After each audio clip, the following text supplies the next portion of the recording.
Politics of language বা ভাষার উপর ভিত্তি করে যে রাজনীতি, এটা নিয়ে বলতে গেলে সবচেয়ে উপযুক্ত যে লাইনটা হয় সেটা হচ্ছে আমরা জাতি বলি, জাতি ধারণা বলি বা সংস্কৃতি ধারণা বলি বা অন্য যে কোনো ধারণা বলি, এগুলো আসলে একটা কল্পনাপ্রসূত ধারণা।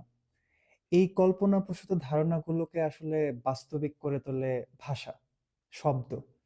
আমরা কি ধরনের বাক্য ব্যবহার করছি, কি ধরনের শব্দ ব্যবহার করছি, এই জিনিসগুলোই আসলে আমাদের এই কল্পনাপ্রসূত ধারণাগুলোকে বাস্তব করে তোলে। এখন ভাষার উপর ভিত্তি করে যে রাজনীতি, সেই রাজনীতি নিয়ে আসলে পশ্চিমা অনেক স্কলার অনেক মতবাদ দিয়ে গেছেন, অনেক কথা বলেছেন। এর মধ্যে ফোকাল্ট আছে, নোম চমস্কি আছে সমসাময়িক সময়ের। আসলে বাংলাদেশের প্রেক্ষিতে যদি বলতে চাই, তাহলে এরা যতটুকু আহ, প্রাসঙ্গিক, তার চেয়ে বেশি প্রাসঙ্গিক হবে যদি আমি বর্তমান পরিস্থিতিতে বর্তমান বাংলাদেশের যে রাজনৈতিক প্রেক্ষাপট আছে সেটার উপর দাঁড়িয়ে যদি আমি বলি। আমি সরাসরি উদাহরণ দিয়ে যদি শুরু করি, উদাহরণের আগে আরেকটা জিনিস বলা প্রয়োজন মনে করছি, সেটা হচ্ছে যে ভাষাভিত্তিক রাজনীতিটা আসলে কেমন। পরিচিতির উপর ভিত্তি করে যে রাজনীতি বা সাংস্কৃতিক অবকাঠামো বা জাতিগত পরিচয়ের উপর ভিত্তি করে যে রাজনীতি, এই প্রত্যেকটা জিনিস আসলে ভাষার সাথে ওতপ্রোতভাবে জড়িত। একটা ক্ষমতার উৎপাদন বা ক্ষমতার বলবৎকরণ বা ক্ষমতার বর্জন, বা আমরা যেটাকে ইনক্লুসিভ বা এক্সক্লুসিভ কনসেপ্ট বলে থাকি, এই প্রত্যেকটা জিনিস আসলে হচ্ছে ভাষার সাথে ওতপ্রোতভাবে জড়িত। এখন উদাহরণের ক্ষেত্রে যদি আমরা বলি, ঐতিহাসিকভাবে এই বঙ্গ অঞ্চলে আসলে ভাষার যে হচ্ছে প্রচলন, সেটা ধর্মীয় দিক থেকে বলি বা সাংস্কৃতিক দিক থেকে বলি, বিভিন্ন সময় বিভিন্ন ভাষার দেখা গেছে যে অনেক বেশি আহ, প্রকোপ এ অঞ্চলে ছিল। সবচেয়ে গুরুত্বপূর্ণ যে প্রকোপটা ছিল যে ভাষার, সেটা হচ্ছে উর্দু ভাষা বলি বা পার্সিয়ান ভাষা বলি বা এই ইংরেজি ভাষা বলি। তো এই প্রত্যেকটা ভাষার আলাদা আলাদা কনস্ট্রাক্ট ছিল, যেগুলা হচ্ছে এই ভারতীয় উপমহাদেশ বা বঙ্গদেশের মানুষদের মধ্যে এক ধরনের ধারণার উৎপাদন করেছে। এই ধারণা থেকেই আসলে ঐতিহাসিকভাবে বা মানুষ রূপান্তরিত হতে হতে বর্তমান সময় এমন একটা জায়গায় এসে আমরা দাঁড়িয়েছি, যে জায়গাটাতে আসলে আহ ওসমান হাদির মতো ব্যক্তি যখন হচ্ছে ইনসাফ বা জুলুম শব্দগুলো ব্যবহার করে, এই শব্দগুলো বাঙালি জনসাধারণের মনে যে ধরনের আহ টান বা হচ্ছে উদ্দীপনা তৈরি করে, এই উদ্দীপনাটা আসলে হচ্ছে ঠিক একই সময়ে মেঘমল্লার বসু যখন হচ্ছে নিপীড়ন বা শোষণ শব্দগুলো ব্যবহার করে, ঠিক একই রকম হচ্ছে টান বা উদ্দীপনা বা অনুপ্রেরণা তৈরি করতে পারে না। কারণ আমরা হচ্ছে এই ঐতিহাসিকভাবে যে জিনিসটা দেখে এসেছি, যে এই ধর্মীয় প্রকোপ বা বিভিন্ন ক্ষেত্রে আমাদের যে মনের অনুভূতিগুলো আছে বা একটা দলীয়করণ, সেটা বিভিন্ন ধরনের হতে পারে। সাম্প্রদায়িক দলীয়করণ হতে পারে, রাজনৈতিক দলীয়করণ হতে পারে, বা কমিউনিটি বেসড দলীয়করণ হতে পারে। সেই দলীয়করণ এর উপর ভিত্তি করে যে শব্দগুলো আসলে হচ্ছে আমাদেরকে অনেক বেশি পরিমাণে নিজেদের ভেতরকার যে হচ্ছে আশা আকাঙ্ক্ষা বা উচ্চাভিলাষ বা নিজের ভেতরকার যে সুপ্ত ইচ্ছাগুলো আছে, সেগুলো প্রকাশ করার জন্য যে শব্দগুলো সবচেয়ে বেশি ভূমিকা রাখছে, সেগুলো হচ্ছে এই আহ, উর্দু ভাষা বা পার্সিয়ান যে ভাষাগুলো আছে, এগুলো। ইনসাফ শব্দটা ঠিক সেরকম একটা শব্দ, জুলুম শব্দটা ঠিক সেরকম একটা শব্দ। সাংস্কৃতিক ব্যক্তিবর্গ থেকে শুরু করে যারা ওয়াজ মাহফিল করতো বা ধর্মীয় ব্যক্তিবর্গ যারা ছিল, বা শুধুমাত্র ধর্মীয় ব্যক্তিবর্গ না, আমাদের রাজনৈতিক যারা ব্যক্তিবর্গ ছিল শুরুর দিক থেকে, মাওলানা ভাসানী থেকে শুরু করে আরো যারা ছিলেন, তারা প্রত্যেকে এই জুলুম শব্দটাকে বা ইনসাফ শব্দটাকে বা ইনকিলাব শব্দটাকে, আমরা যদি ভারতীয় উপমহাদেশেও দেখি যে স্বদেশী আন্দোলনে হচ্ছে ইনকিলাব জিন্দাবাদ, এই স্লোগানটা যতটুকু মানুষকে আকৃষ্ট করতে পেরেছিল, মনে হয় না আর অন্য কোনো মানে স্লোগান এতটা আকৃষ্ট করতে পেরেছিল।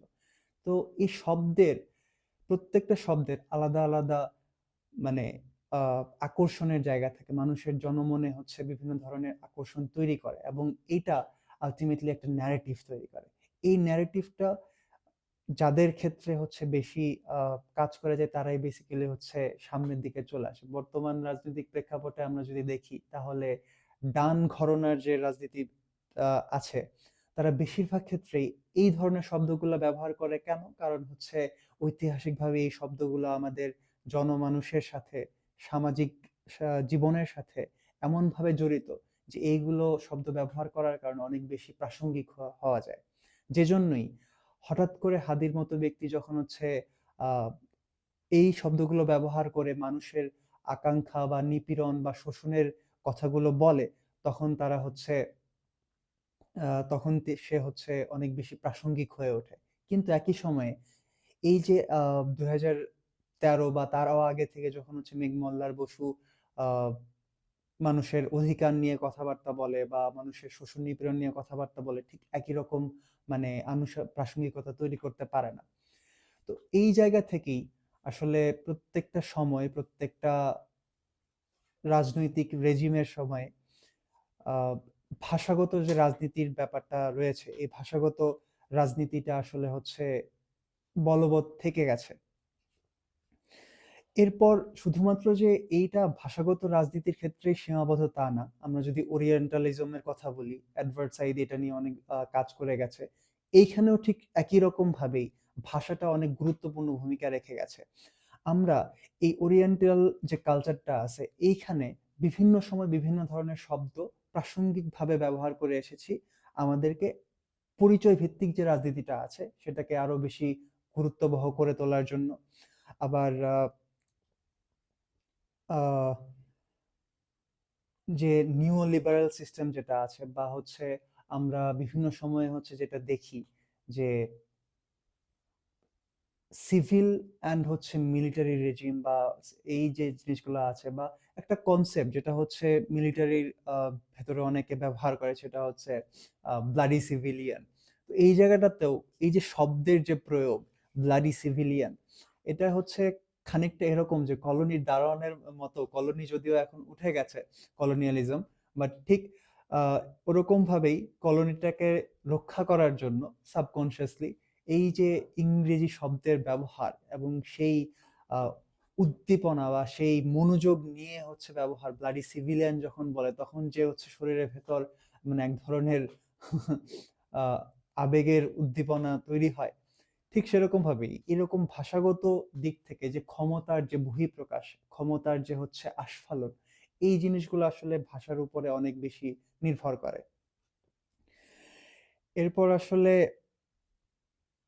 আহ আমরা যদি হচ্ছে ভারতের কথা বলি, ভারত উপমহাদেশের কথা বলি, এইখানটাতে হিন্দি ভাষার সাথে অন্যান্য প্রদেশের যে ভাষাগুলো রয়েছে সেই ভাষাগুলোর যে হচ্ছে মানে এক ধরনের দ্বন্দ্ব, হিন্দি ভাষাটাকে হচ্ছে প্রাতিষ্ঠানিক ভাষা হিসেবে বা প্রাদেশিক ভাষা হিসেবে মানে প্রতিষ্ঠা করার চেষ্টা করা, যেখানে বর্তমান বিশ্বে প্রত্যেকটা ভাষা নিজস্ব আঙ্গিকে, নিজস্ব নিজস্ব স্বকীয়তা নিয়ে হচ্ছে বেড়ে উঠতে পারে, সেই জায়গাটাতে হচ্ছে একটা মাত্র ভাষাকে হচ্ছে সবচেয়ে বেশি গুরুত্ব আরোপ করা, বা ইংরেজি ভাষাকে এই যে আন্তর্জাতিক ভাষা হিসেবে মানে বানানোর যে প্রচেষ্টা, এটাও আসলে এই ভাষাভিত্তিক রাজনীতিটাকেই আসলে মানে ভাষাভিত্তিক যে রাজনীতিটা আছে এটাকে হচ্ছে ধরে রাখার জন্য বা সাস্টেন করার জন্য কাজ করে যাচ্ছে।